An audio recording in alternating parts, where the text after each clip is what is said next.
Hello, welcome to Video Mania 2. I'm the man behind the counter, Duncan, and today we're going to talk about what I feel is a very underrated Wesley Snipes action movie. It is The Art of War from the year 2000.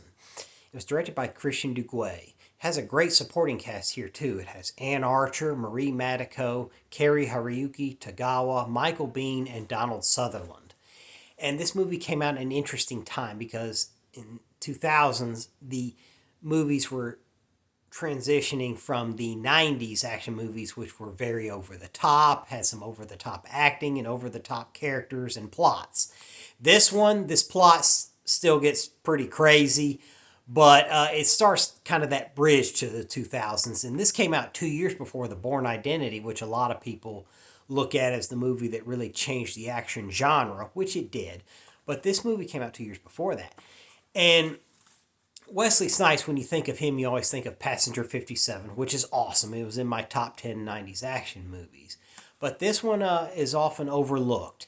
And here he plays a spy for the United Nations. His name is Neil Shaw. And he works for Ann Archer's character, Eleanor Hooks.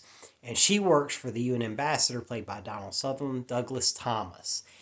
And Douglas Thomas is trying to broker an international deal with China and the United Nations, and he wants the United Nations to play a more prominent role in the world. And there's forces that are trying to stop it, possibly, and there's a lot of different factions and maneuverings going on. But Eleanor Hooks uses Neil Shaw for different methods to get dirt on people in negotiations if they're not as cooperative or if they're walking away, how to get talks to take place. She'll have Neil Shaw hack their laptops or computer systems, or get blackmailing type footage on them to get them at the table and to have them cooperate more. And Douglas Thomas doesn't really care for that. He's like, one day these tactics are going to blow up in our face. And she's like, well, you can't deny their effectiveness, can you? And Neil Shaw on the books really doesn't exist. He's a spy.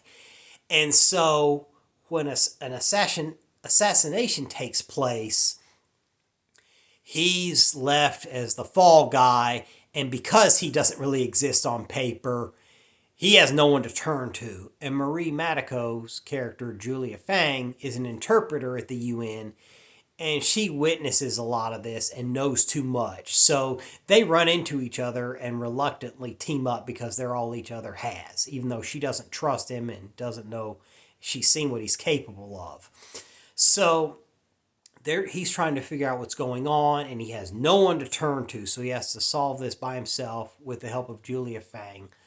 And she doesn't want to work with him, like I said, but she has no one else. Because there's at one point, he's like, fine, just go.